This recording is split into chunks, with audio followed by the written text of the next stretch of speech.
Hi, my name is Ruby Hart, and 2 years ago, my parents gave my sister $180,000 to start her dream business while telling everyone that I was the disappointment. I still remember sitting at that dinner table, hearing those words, realizing that no matter what I did, I would never be enough for them. So I disappeared. I left Portland with nothing but a quiet promise to myself that one day I would prove them wrong. Not through revenge, but through success. Have you ever been labeled the failure in your own family, only to rise higher than they ever imagined? And where are you watching from tonight? I'd love to hear your story in the comments. Thank you so much for being here. I still remember that night vividly. The late autumn cold in Portland was so thick it formed a thin layer of frost on the dining room window. My parents' old house sat on a small hill overlooking the suburbs, where maple leaves had fallen into streaks of gold and orange under the streetlights. It had been almost 8 months since the last time I was home, and as usual, nothing had changed. The long polished wooden table, the faint smell of roasted meat, the soft yellow light from the hanging lamp, and the endless stories about my perfect younger sister.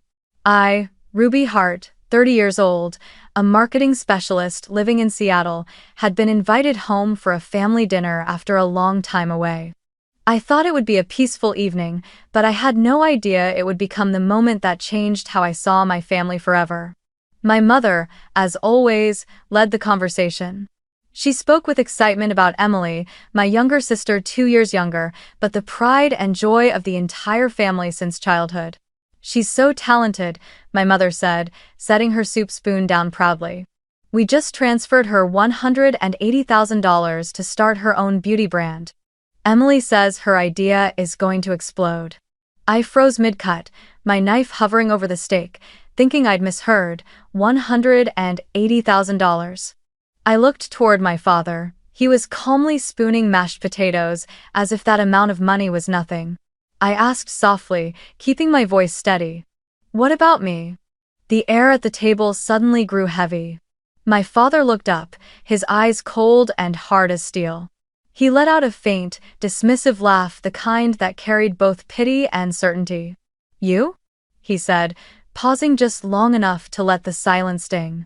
"You abandoned your last startup project, wasting both time and money. We don't take risks on failures, Ruby." The word failure dropped from his mouth sharp and final, like a verdict. My mother stepped in, her tone softer but no less cutting. "Emily has a clear plan. She knows what she wants. But you're always dreaming, jumping from one idea to the next. We just want you to be stable, to stop chasing things that don't make sense." I pressed my lips together, staring down, turning my fork around the plate to fight back the lump in my throat. It wasn't that I hadn't heard words like these before, it was that I'd heard them too many times, enough to memorize the rhythm of their contempt. Outside, the wind howled against the glass, leaves brushing the window like weary sighs. I looked at the glass of wine in front of me. The deep red reflected the warm light, showing me my own face calm, almost unnervingly so. Emily, as always, stayed quiet. She gave me a fleeting, guilty glance, then turned to Dad and continued talking about her brand's marketing strategy. They discussed plans enthusiastically: distribution, contracts, promotional budgets, branding angles, all things I, a marketing professional, understood better than anyone else in that room. But no one asked for my opinion. No one cared. Dinner dragged on painfully. Every word, every laugh from them cut another small wound inside me. I felt like a discarded draft, while the perfectly revised version named Emily was being praised and funded like a promising investment. I remembered when I was a kid, after winning the State Science Creativity Award, my father simply said, "Good. But remember, real success means making money." And now, at 30, I was still hearing that same voice, seeing that same look, only this time, I was old enough to know I would never wait for them to change again. After dinner, my father poured himself another glass of wine and spoke in that moralizing tone he always used when he wanted to sound wise. "Ruby, sometimes you have to understand that not everyone is born to succeed. Some people are meant to lead, and others are meant to follow. Emily was born with gifts. You, on the other hand, should know your limits. I looked at him, my hands cold and tight around the glass. In that moment, I saw clearly the distance between us, a distance that could never be bridged, not by achievement, not by explanation. They didn't hate me. They simply never believed I could be more than what they imagined. When dinner ended, I stood to help my mother clear the table. She placed a hand on my shoulder, smiling awkwardly. "Don't be upset, dear. We only want what's best for you. Who knows, if Emily succeeds, maybe she can pull you up with her." That sentence was the final cut. I smiled in return, saying nothing. Inside me, something broke, but also, something awakened. It was as if years of silence had finally burst open into sharp, undeniable clarity. That night, as I left the house, a single thought echoed in my mind, one I would never forget. It wasn't that I wasn't good enough, it was that they never truly wanted to see me succeed. Driving home, the streetlights flickered across my windshield like a heartbeat. I didn't cry. The anger was too old to turn into tears. I only felt hollow, as if someone had erased my entire history from the memories of those who should have remembered me most. When I stopped at a red light, I turned on the radio. An old Fleetwood Mac song filled the car, Stevie Nicks' voice stretching through the night, so achingly beautiful it made my chest tighten. I thought about the past. As a child, I used to believe that sentence was true, that love within a family didn't need to be proven. But I had learned early that in that house, everything came with conditions, even affection. I was the firstborn, and Emily came 2 years after me. When she was born, my mother said the doctors had called her the miracle baby, the child she thought she would never have. Maybe that's why, from the moment Emily opened her eyes, she carried a kind of light I was never allowed to possess. Emily was the kind of child everyone adored, sweet, cheerful, always knowing how to make adults smile. I was different. I liked assembling toys, taking apart the TV remote to see how the batteries worked, sitting by the window for hours sketching mechanical designs that only existed in my head.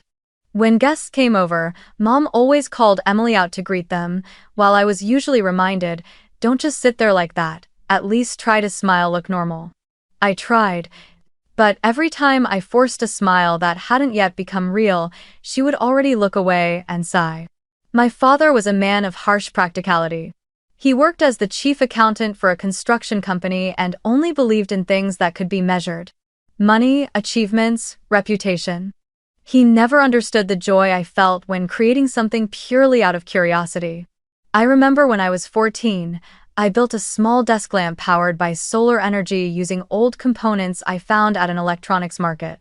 I brought it to him, excited and proud, hoping he'd be impressed. Instead, he frowned and asked, "What's this even for?" I said, "I just wanted to see if the idea would work." He stared for a moment, then threw the lamp into the trash, and said flatly, "Stop dreaming and learn how to be normal." The sound of that lamp hitting the bottom of the bin was so dry, so final. I thought I'd forget it one day, but even now, whenever I hear something drop to the floor, my chest tightens the same way. Meanwhile, Emily didn't have to try at all to be loved. All she had to do was show up, smile, and the whole house would light up. When I won first place in the high school science innovation contest, Dad only said, "Good, but no one makes a living drawing machine diagrams." But when Emily joined a school fashion show, Mom took her shopping for a $100 dress, took pictures and posted them on Facebook with the caption, "Our little star." I remember standing by the doorway, peeking through the crack as Mom fixed Emily's hair, her smile so gentle it almost felt like it belonged to a stranger. Those years, I was always the smart but difficult child. Whenever relatives came over, Mom would introduce Emily first. "She's such a sweetheart, everyone loves her," and then turned to me with a half-hearted addition, "Ruby's the smart one." The way she said it made smart sound like a side note, not something to be proud of. Dad often lectured me about femininity. "You should learn to wear makeup like your sister, or at least stop talking like someone who's always trying to win an argument." I never replied. I just quietly withdrew. I still remember one rainy afternoon when I was working on a group project designing a model bridge made of wooden sticks.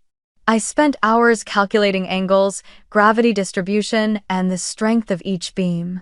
When it was nearly finished, Emily ran in, curious, and touched the model, causing one side to collapse. Dad walked in, saw the mess, and yelled, "What is this nonsense again? Why can't you do something useful instead of wasting time on childish things?" He didn't listen to my explanation. He simply bent down, picked up the broken pieces, and threw everything into the trash. I watched it lying there among the wet garbage, glue running down like tears. Mom pulled Emily close, wiped her hands, and said softly, "It's okay, sweetie. Your sister's just a little strange." Emily stayed quiet, nodded, and followed her out of the room. I sat alone in my small bedroom, listening to the rain tapping against the roof, and for the first time, I felt a kind of loneliness I couldn't name. I didn't know what else I could do to be seen. I studied harder, behaved better, achieved more, yet every step forward seemed to make them more irritated. That was when I began to understand that in that house, love wasn't shared, it was given as a reward to those who knew how to please. Sometimes, I wondered if things would have been different, if my parents might have loved me more had I been someone else. If I knew how to say the right things, how to pretend to be fragile, how to smile even when it hurt, would they have seen me then? But every time that thought crossed my mind, something in my throat tightened. I didn't want to be another version of Emily, not even a little. I wanted to be loved as myself, but that seemed too extravagant a wish in a house where everything was measured by someone else's standards. As I got older, I started spending more time at school, joining science clubs, staying in the lab until late at night. I didn't want to go home. I only felt like I truly existed when I wasn't around them.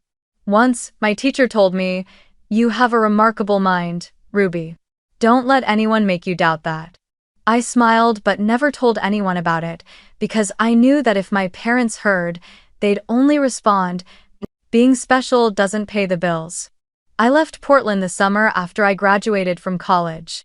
When the bus rolled toward Seattle, I sat by the window, holding tightly to my one-way ticket, watching the mountains fade into the misty morning. I didn't cry. I didn't look back. It felt like walking out of a suffocating room where I'd learned to hold my breath for 22 years.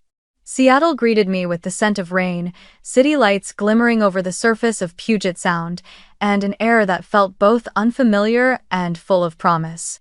I rented a small apartment near downtown and started my first job at a major marketing firm specializing in tech branding. On my first day, as I stepped into the office, my heart raced. It felt like crossing into another world, one where no one knew my past, no one compared me to Emily, and no one used the word strange to describe me anymore. I worked without stopping. I was always the first to arrive and the last to leave, paying attention to every small detail in each campaign. I didn't just want to do well, I wanted to make sure I would never be called a failure again. But that fear followed me like a shadow. Every time my manager said "excellent job," I still heard my father's voice in my head. Dreams don't pay the bills. I earned a good salary, bought my first car, and paid my rent comfortably, but it never felt like enough.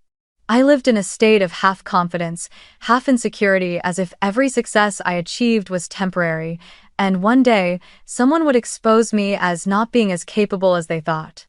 That winter, I got a call from my mother. "Come home for Christmas," she said. "Emily's planning a small dinner at the house." I hesitated, but eventually agreed.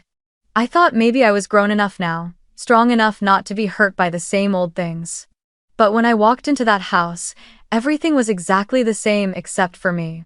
The long dining table was still in its place, the chandelier still shimmered, and my parents' laughter still filled the room every time Emily talked about her latest achievements. Dinner began, as always, with praise for Emily.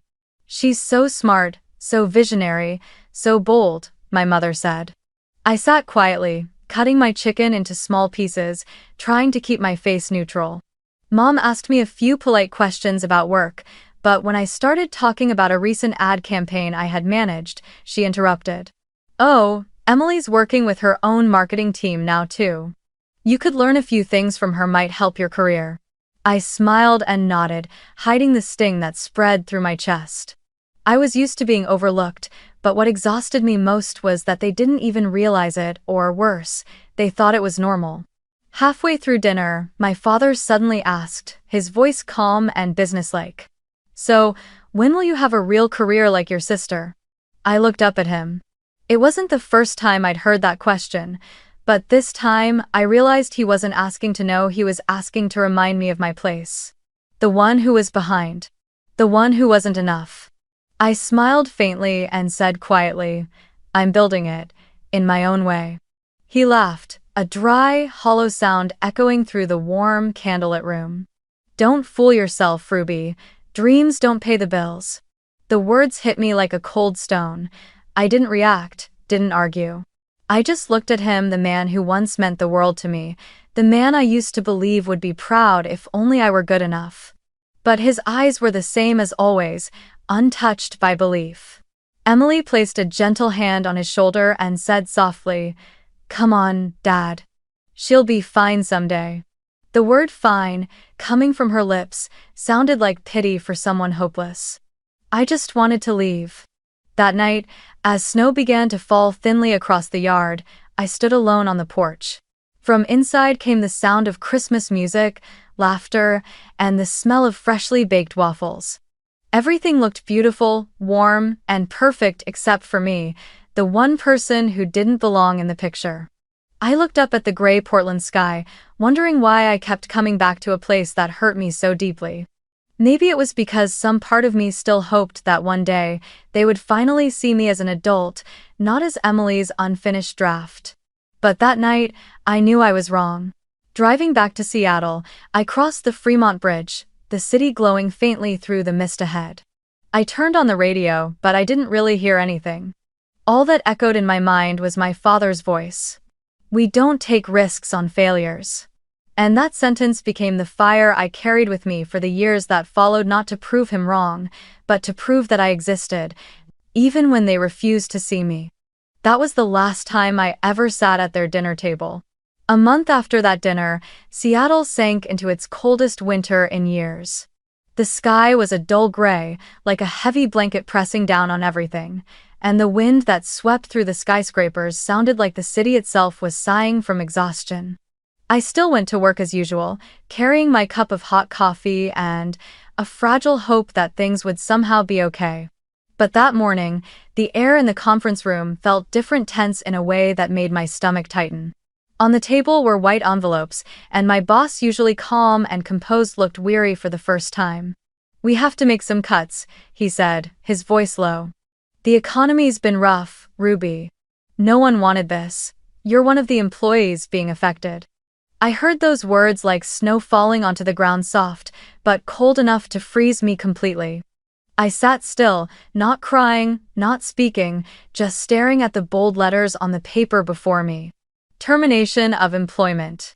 2 years of dedication, hundreds of overtime hours, countless sleepless nights, all reduced to a single envelope. As I stepped out of the building, the wind stung my face like needles, and I realized I was holding a small cardboard box with a few personal items inside. A tiny potted plant, a few notebooks, and a photo of Seattle taken from the 20th floor, a picture I'd captured on my very first day. That image had once made me proud. Now, it was nothing more than a quiet memory. That night, I called my mother. I didn't want to complain, I just wanted to hear her voice, to feel like I still belonged somewhere. The phone rang for a long time before she finally answered. I spoke softly, "Mom, I just got laid off." There was a long silence on the other end before she replied, her tone calm but cold as ice. "Maybe you should learn from Emily. She always has a plan and never lets herself end up in situations like that." I swallowed hard, forcing down the lump in my throat. "I'm not asking for help," was all I said before hanging up. No words of comfort, no simple, "Are you okay?" Just another comparison, the same as always. Only this time, it didn't break me. It just confirmed what I already knew. There was nothing left to expect from them. While I was struggling, Emily's face was everywhere on my family's social media pages. My mother posted photos of her cutting the ribbon at the grand opening of her luxury beauty brand, Rose Beauty. The caption beneath glowed with pride. Our youngest daughter is now a CEO. I wish we all lived closer so we could share this joy together. I remember scrolling past that post on my phone while eating lunch alone in a small cafe. In the picture, Emily stood in a white dress, smiling radiantly beside a golden sign, with our parents on either side of her, holding hands, their eyes shining with pride. And me, their eldest daughter, I was reduced to a passing mention whenever neighbors asked, "How's Ruby doing these days?" "Oh, she's working for some company in Seattle," my mother would say, her tone hovering somewhere between pride and indifference, as though she were talking about a distant acquaintance. The days that followed passed in silence. My old apartment was too expensive, so I moved into a small room near the Duwamish River, where the morning fog was so thick it hid the buildings across the water. The walls were slightly cracked, the wooden floor creaked with every step, and the heater worked only when it wanted to.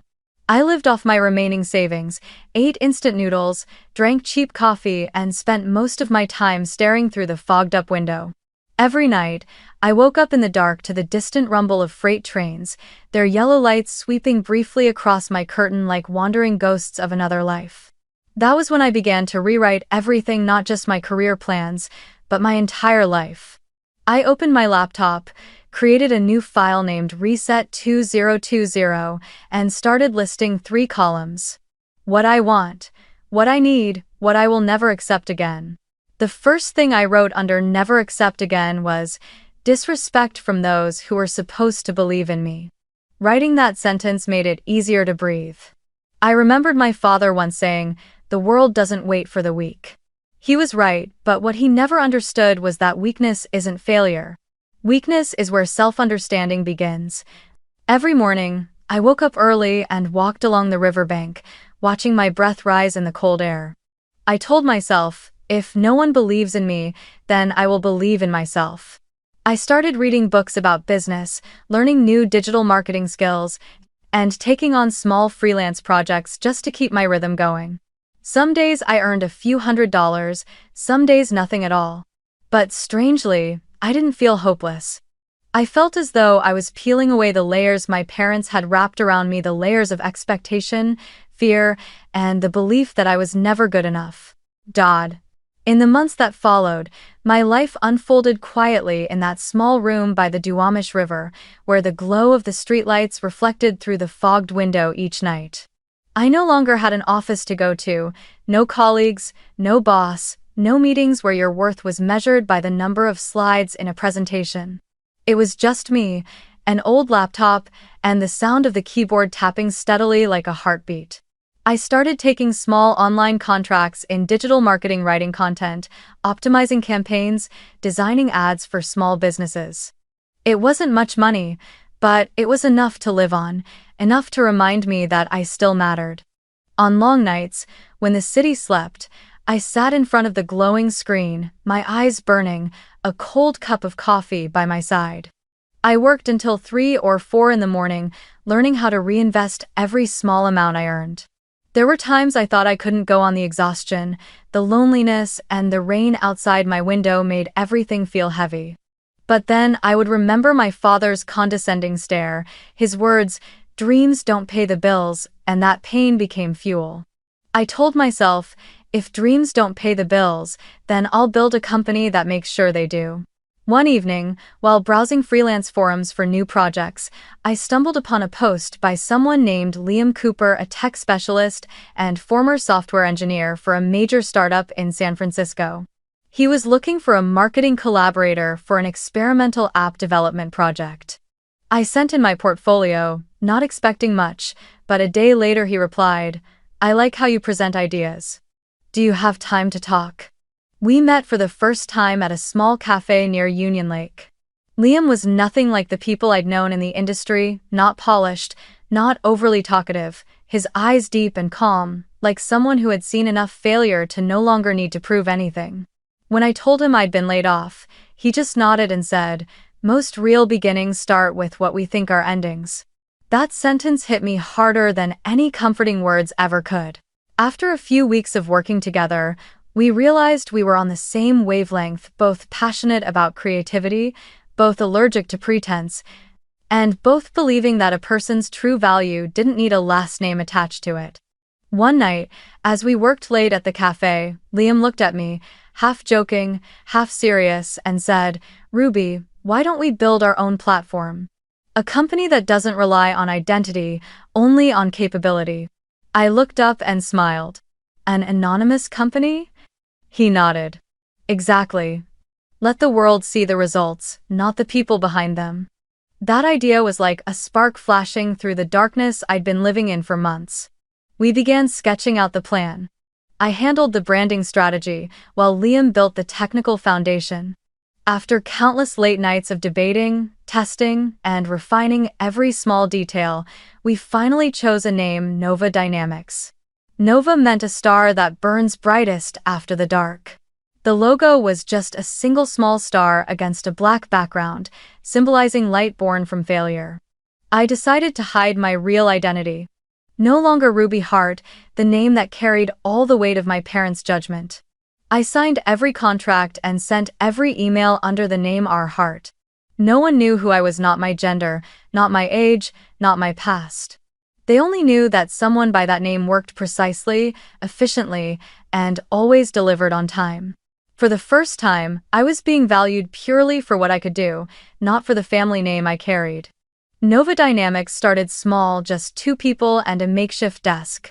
But in that cramped rented room, filled with the smell of coffee and the steady rhythm of typing keys, we built something I'd never had before: trust. We began by designing marketing campaigns for local craft brands, then expanded into e-commerce projects.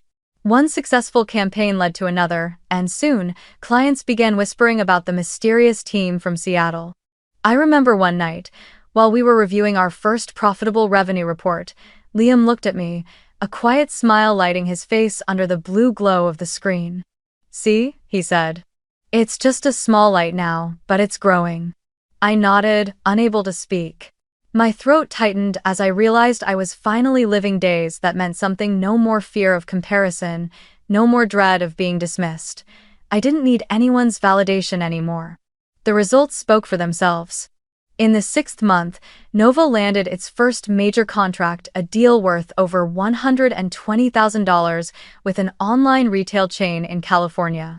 It was 10 times larger than any project I'd ever worked on before. I still remember the moment I received the confirmation email. My hands trembled slightly, my heart raced, not because of the money, but because, for the first time in my life, I felt free from their shadow. I was no longer the failure my father once labeled me. I was the founder of a growing company, a small star that shone on its own, in its own universe. That night, I stepped out onto the balcony. A light rain fell over Seattle, and I looked up at the drops glimmering in the streetlight like 1,000 tiny stars. I whispered to myself, "Nova Dynamics, light born from darkness." And in that moment, I realized that maybe every wound I had ever carried existed only to teach me how to stand in the dark and still know I was shining. One spring morning, as the first sunlight poured through the windows of our small Nova Dynamics office, I received a text from Liam. "Have you seen Tech World this morning?" I grabbed my phone, my heart pounding as the headline appeared in bold across the screen. Nova Dynamics, the silent brand builder behind America's fastest growing startups. The article described how an anonymous marketing company from Seattle had quietly crafted breakthrough campaigns for a series of rising brands. They called us the silent architects of branding. I read every line, a mixture of awe and emotion swelling inside me. There were no photos of me, no mention of my real name, only R. Hart, the alias I had chosen. Yet, for the first time in my life, I felt proud to be unseen. This success didn't need a face, didn't need the Hart name. It only needed the work, and the results spoke louder than anything else ever could. The news spread faster than I expected. Collaboration emails started pouring in, clients reaching out from all over New York, Los Angeles, Chicago.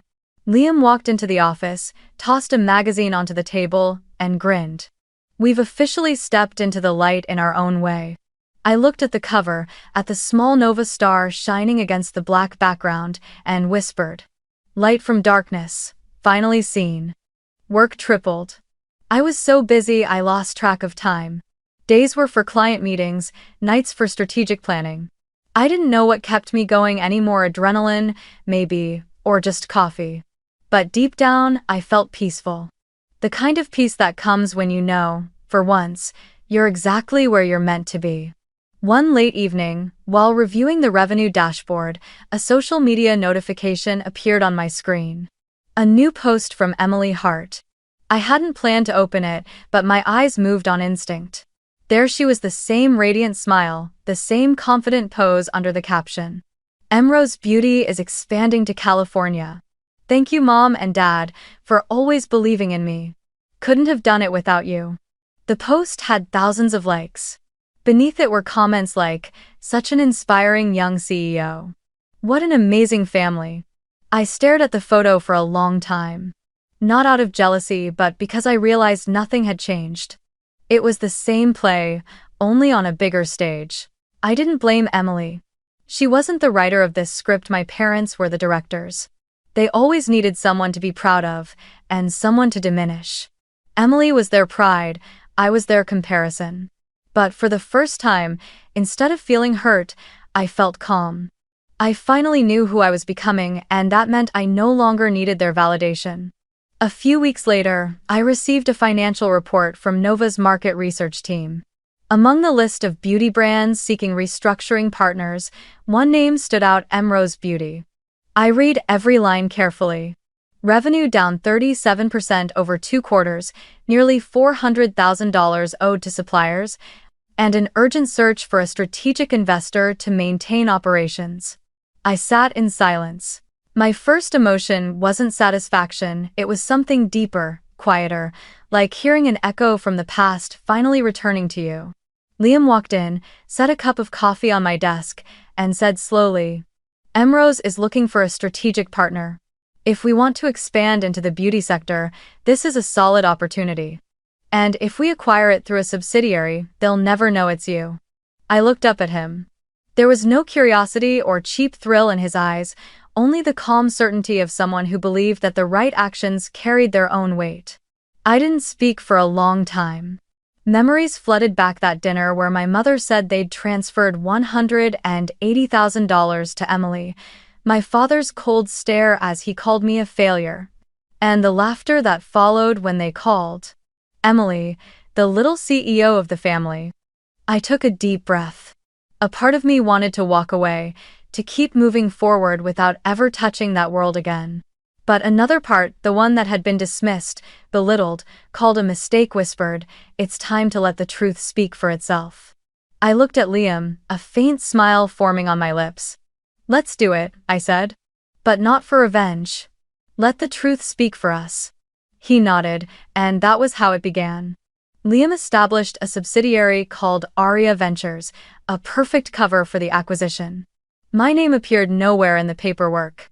Everything went through intermediaries, lawyers, and brokers who had no idea who was truly behind it all. Throughout the entire process, I didn't feel triumphant, only an uncanny stillness, as if the scattered pieces of my life were quietly falling into place. One evening, I sat in my office, staring out the window as Seattle lit up for the night. The city lights shimmered across the water, sparkling like shards of glass. I thought about my parents, about Emily, about all those years I had spent trying to prove I was good enough. And I laughed softly, not with bitterness, but with understanding. They had taught me something priceless, that sometimes silence is the most powerful weapon. They said I was a dreamer. They were right. But my dream, now, had become something capable of changing their fate. That night, before leaving the office, I opened my laptop and saved the acquisition file under the name Operation Lightfall. Lightfall, not to burn, but to reveal. I turned off the lights, locked the door, and in the dim hallway whispered to myself. No retaliation. Just truth. Let them see I was never the failure. When the acquisition plan was finalized, I realized I had entered a stage where the past and present were beginning to merge, no longer a line between proving and revealing. Aita Ventures, the company Liam had registered, was established within 2 weeks. We hired a team of attorneys in Los Angeles to ensure every document was legitimate, clean, and free of any trace leading back to Nova Dynamics or to my real name. Every investment, every call, every email passed through intermediaries. I remained the quiet architect in the shadows, operating under one name only, R. Hart. In the documents, Aria Ventures was described as a strategic investment fund focused on revitalizing and expanding startup brands in the beauty and consumer sectors. That description quickly caught the attention of Emrose Beauty, a company now sinking deeper into crisis. I knew, because I had been following them for months. Their revenue charts had plummeted, inventory was piling up, and Emily's once glowing social media posts were now mixed with repetitive marketing slogans and waves of negative customer comments. But what struck me most wasn't their financial collapse, it was the uncanny resemblance between my sister now and the version of myself I used to be, desperately holding together a perfect image to hide the cracks beneath. When Liam told me that Aria Ventures had been invited to the negotiation meeting, I sat in silence for a long time. "They won't know," he said firmly. "All documents are signed under the company's legal representative. You'll just be a voice on Zoom, no face, no name." I nodded, feeling a chill run through me, not from fear of being discovered, but from disbelief that this moment had truly arrived. The day I would gain control of the very company they once used to define my failure. The meeting took place on a Monday morning. I sat in my office in Seattle, the window slightly open, a cool breeze drifting in. On the screen was the conference room in Portland, where Emily sat between my parents. My father wore a gray suit, arms folded across the table, his posture radiating confidence, almost arrogance. Emily smiled, but there was exhaustion in her eyes.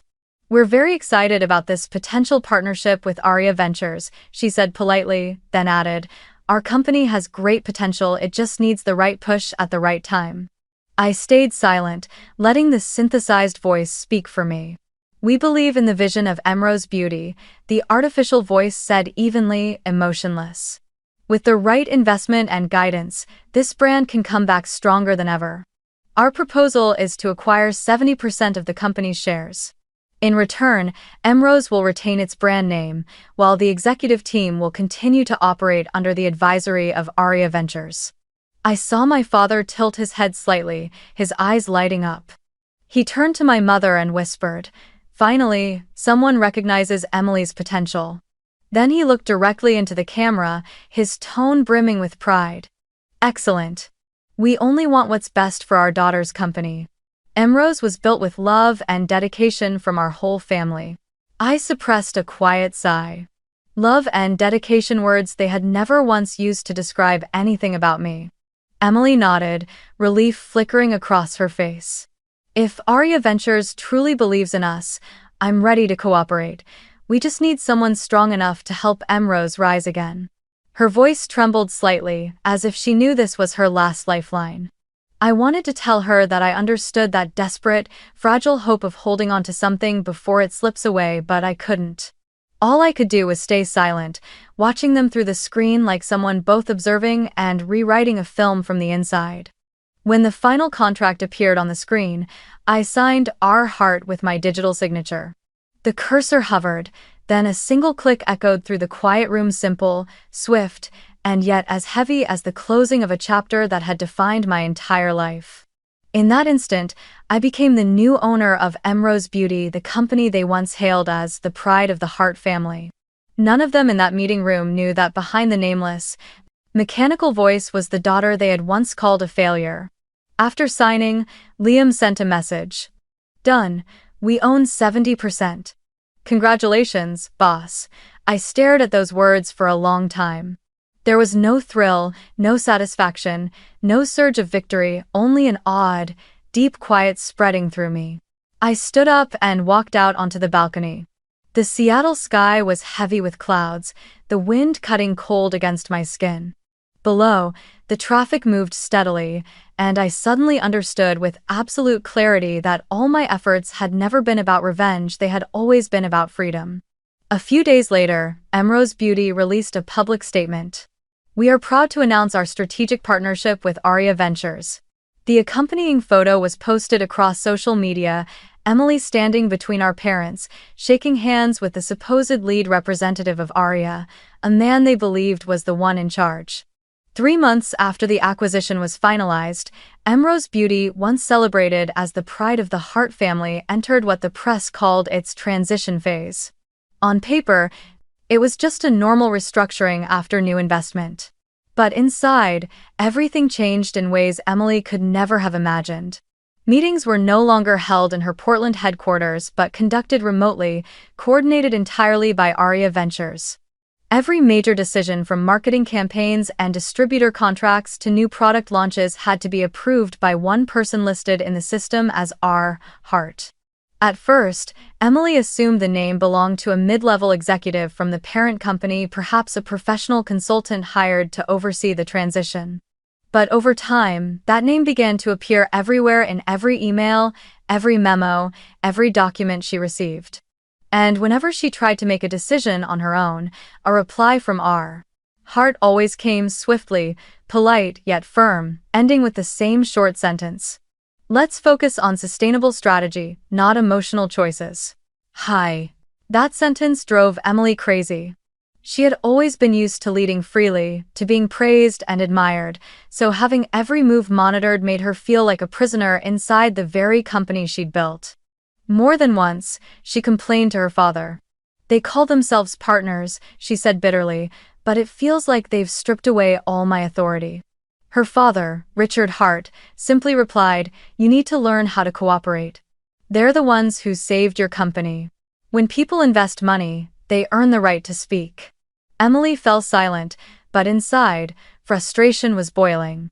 One morning in August, as sunlight poured through the glass wall of her office, she received an urgent email from the finance department. The subject line read, "Budget approval required, R. Hart to confirm." For the second time that week, her proposed budget plan had been rejected. The reason was brief. Lack of focus in allocation, adjust R&D spending ratio. The signature at the bottom was, once again, R. Hart. Emily bit her lip, furious. It felt like a deliberate challenge, as if this mysterious person was slowly cutting away her authority piece by piece. That afternoon, she called Aria Ventures representative, a middleman named Marcus, and demanded, "I want to know who our final approver is. Is R. Hart a real person or just a code name for some team?" Marcus hesitated, clearly uncomfortable. "I'm not authorized to disclose the executive identity of Nova Dynamics," he said cautiously. "All we know is that R. Hart is a senior executive within Nova and currently oversees Emrose during the transition phase." Emily's grip tightened around her phone. Nova Dynamics. The name sounded familiar. Too familiar. That night, Emily couldn't sleep. She opened her laptop and started searching. In the LinkedIn search bar, she typed, "Nova Dynamics CEO." The first result appeared. A simple profile, white background, the name displayed clearly. Ruby Hart, founder and CEO, Nova Dynamics. She froze. Every sound in the room seemed to vanish. Her heartbeat thundered in her ears, her palms damp with sweat even though the air conditioning was on full blast. She stared at the name, reading it over and over, unable to believe what she was seeing. Ruby Hart. Her sister. The one their parents had once declared not business-minded. The one they'd called a dreamy failure. The one they had cut off completely years ago. And now, that very name stood at the head of the company that had just taken over Emrose. Her mind reeled as memories flooded back, every email she'd received, every proposal that had been rejected, every calm reminder not to make emotional decisions.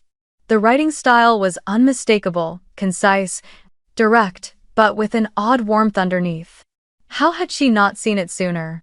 Hair, head, spoon.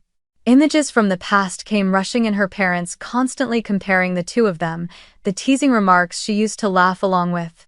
The nights when Ruby sat silently in her room while the rest of the family celebrated Emily's success because the youngest daughter made the papers.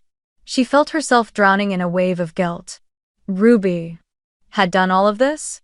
Not to destroy them, but to prove that she had never needed anyone's approval to begin with. She stumbled out of her chair, trembling, pacing the length of her office.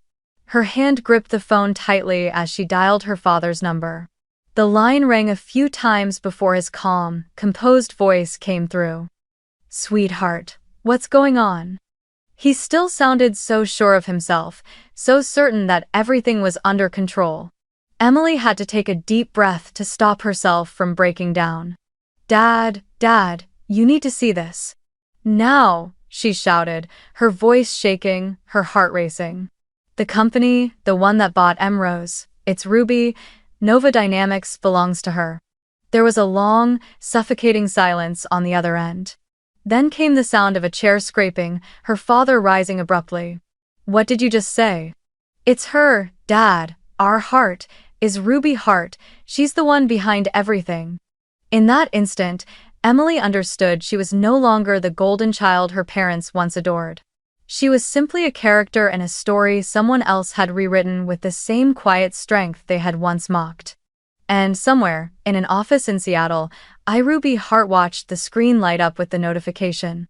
"Incoming call from Emily Hart." I didn't answer. I just watched it ring until it stopped, then whispered to myself. Finally, the truth has spoken. That morning, the sky over Seattle was a dull gray, the air thick with the chill of early winter. I sat in the conference room on the 22nd floor of Nova Dynamics, the glass walls reflecting the pale light of the city below. On the table sat a cold cup of coffee, a few unopened folders, and behind me, the logo on the wall, Nova Dynamics, light from the dark. I had been sitting there for nearly half an hour, waiting for them. Part of me still couldn't believe that this moment, the one I had feared and longed for in equal measure, was finally about to happen. The door opened. I looked up. Emily entered first, followed by my parents. My mother wore a cream-colored wool coat, her face pale, her eyes swollen as if she hadn't slept all night. My father walked just behind her, his suit perfectly pressed, though the confidence that once filled his eyes was gone. When he saw me, he stopped. The three of them stood there for several seconds, frozen, as if this moment existed beyond anything they could have imagined. I stayed seated, my hand resting lightly on the table, my voice steady and calm. "Thank you for coming." My father was the first to break the silence. He stepped forward, his voice rough. You're the owner of this company?" I met his gaze directly, offering a faint smile. "Not just this company, Dad, Emrose too. You and Mom once gave Emily $180,000 to start her dream. All I needed," I said softly, "was your contempt." "Oh." A cold current of air seemed to move through the room. My mother raised her hand to her mouth, her eyes wide as tears began to fall. No, that can't be." My father said nothing. He turned to Emily, then back to me, his face searching for some rational explanation for the impossible. His voice dropped to a slow, uncertain whisper. "So, you're our Hart, the one who bought your sister's company?" I nodded, my tone quiet as breath. "Yes, it's me. Emily stood behind them, her hand gripping her phone, her voice trembling. "I'm sorry, Ruby. I didn't know. I swear, I didn't know it was you." I looked at her, and in her eyes I saw confusion and guilt swirling together. I didn't hate her. In truth, I don't think I ever did. "You don't need to know," I said gently. "What matters is now you see." My mother broke down, stepping closer, her voice trembling through her tears. "My daughter, I never thought it would come to this. I wanted both of you to succeed. We were wrong, but you didn't have to go this far." I stood up, walking slowly around the table. "This far, Mom? You mean building a company? Working day and night just to stand on my own without anyone's help? Or proving that I wasn't the failure you always said I was?" I stopped by the window, looking down at the city stretching out beneath us. "Mom, I didn't do this for revenge. I built something you never believed I could." "Hull." My father stayed silent. He walked across the room, staring at the Nova Dynamics logo on the wall as if trying to understand it. He ran his fingers along the glass surface that reflected the faint light, then spoke softly, almost to himself. All of this, you did all of this, without us. I turned back toward him, my expression calm. Not without you, Dad, because there wasn't any with you to begin with. 60 what? He lifted his head, our eyes met, and for a fleeting moment I saw no pride, no judgment, only a man who had realized too late that he had lost something priceless. His daughter's trust. His voice cracked as he said, "We were wrong." The words were short, simple, but I heard each one land like stones dropped into water, sending out ripples of regret that filled the room. My mother stood frozen, tears streaming down her face. Emily sank into a chair, her hands covering her head. I returned to my seat, placed my hand on the folder before me, and spoke quietly. Rose will continue operating. I've restructured it to have a real chance, not one built on reputation or money, but on genuine value. Emily will stay, but this time, she'll have to work not as the Hart family's golden daughter, but as an employee, someone who earns her place through skill. My father looked at me for a long moment, then nodded. Fair, he said softly. Maybe for the first time, things in this family are actually fair. I didn't know why, but hearing that made something ache deep in my chest. Not pride, something closer to sorrow. Because for years, that was all I had wanted to hear from him. And now that I finally had, I realized I didn't need it anymore. The air in the room grew heavy. My mother tried to speak, but I raised a hand gently to stop her. I don't need an apology. What's done is done. The only thing I want now is distance. I'm no longer the child who needs approval. I'm the woman who built her own path. Emily stood, walking toward me. Ruby, I don't even know what to say. I believed everything they told me, that you weren't practical, that you could never succeed. But now I see, you never had to prove anything to them. I looked at her and smiled faintly. It's okay, Emily, at least now you see. My mother sobbed harder, and my father lowered his head, unable to look at anyone. I gathered the papers on the table, glanced at the three of them, and said, I think that's enough for today. Aria Ventures will continue managing Rose. As for me, I have my own life to live. I walked toward the door, my hand resting on the cold metal handle. I paused for a moment, then spoke without turning back. You once thought you invested in the right person.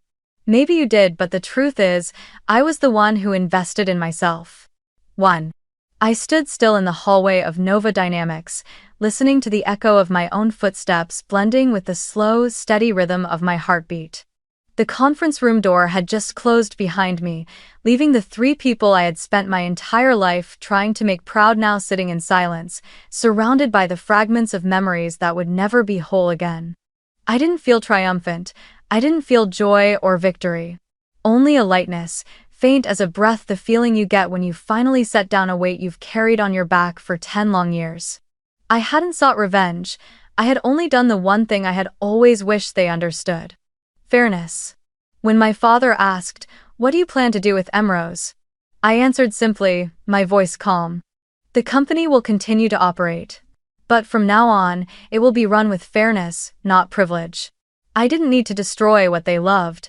I only needed to redefine its worth. If Rose had once been built on arrogance and money, then now it would survive on merit and integrity. I walked out, leaving them behind in silence. As the door closed, I could still hear faint traces, my mother's quiet sobs, my father's weary sigh, Emily's voice cracking as she tried to hold back tears. I didn't turn back. I didn't want to see their pity, nor their too-late remorse. I only wanted to keep this moment, the moment I walked away, as someone who had finally found herself. The hallway stretched ahead, lined with glass walls reflecting the pale afternoon light. As I passed the reception desk, the staff greeted me with warm professionalism. Good afternoon, Miss Hart. They had no idea what had just happened, and perhaps they didn't need to. In their eyes, I wasn't someone's disappointment anymore. I was their leader, the woman who had built this place. When I stepped out onto the 22nd floor balcony, the Seattle wind hit hard, sweeping through my hair, carrying with it the salty scent of rain and the sea. The sky was gray, but it no longer felt heavy. Below, the city shimmered, the streams of traffic glowing like bright arteries of life. I rested my hands on the railing, took a deep breath, and closed my eyes. At last, I existed, not in their eyes, but in my own life. I thought of my father, of the look in his eyes when he saw the Nova Dynamics logo on the wall. It was a look mixed with pride and regret, as if, in that single moment, he finally understood that he hadn't just lost a daughter, he had missed witnessing her become who she was meant to be. I didn't know if he would ever forgive himself, but I knew that I had forgiven me for being small once, for hurting, for believing that my worth depended on someone else's approval. Now, I understood that every wound I'd carried had been part of the foundation that built the life I stand on today. When I returned to the office, Liam was waiting. He didn't ask anything, he just looked at me, his eyes warm, understanding everything without a word. "You okay?" he asked softly. I nodded, smiling faintly. Better than ever. We sat together by the window, watching the city light up. In the distance, the Nova Dynamics sign glowed among the high-rises, bright and still, like the quiet kind of triumph that needs no applause. I realized then that freedom isn't always about walking away from someone. Sometimes, it's about walking away from the version of yourself that once begged to be accepted. I didn't need to be seen as a warrior who won, I just needed to see myself clearly. A woman who dared to rise, to choose her own path, and to keep living without hate, without bitterness, just peace. A few months later, spring returned to Seattle. The city looked greener, more alive, and Nova Dynamics continued to thrive under the leadership of the new team I had trained. I had sold most of my shares, keeping only a symbolic portion. These days, I spent my time mentoring young entrepreneurs, people who reminded me of who I once was, carrying big dreams while being told they weren't good enough. Whenever I shared my story, I never mentioned names, nor my past. I only said, don't let someone's silence convince you that you don't deserve to be heard. One afternoon, I received a handwritten letter from my father. The envelope was brown, the handwriting firm but slightly shaky, as if he had sat for a long time before daring to begin. I opened it and read line by line. Ruby. I don't know where to start. Maybe an apology now comes too late, but it still needs to be said. You've taught your mother and me a lesson about the true value of a person. Not everyone who's given an investment succeeds sometimes. The ones who weren't chosen are the ones with real strength. We're proud of you, Dad. Ugh. I read it through to the end, folded the letter, and set it on the table. I didn't cry, I didn't reply. Instead, I opened my journal and wrote on a new page. They once gave my sister $180,000 to start. Me? They gave me silence, and in that silence, I found my empire. That evening, I went up to the rooftop and watched the sunset spill across the city. The sky burned red, reflecting off the building where the Nova Dynamics logo glowed like gold.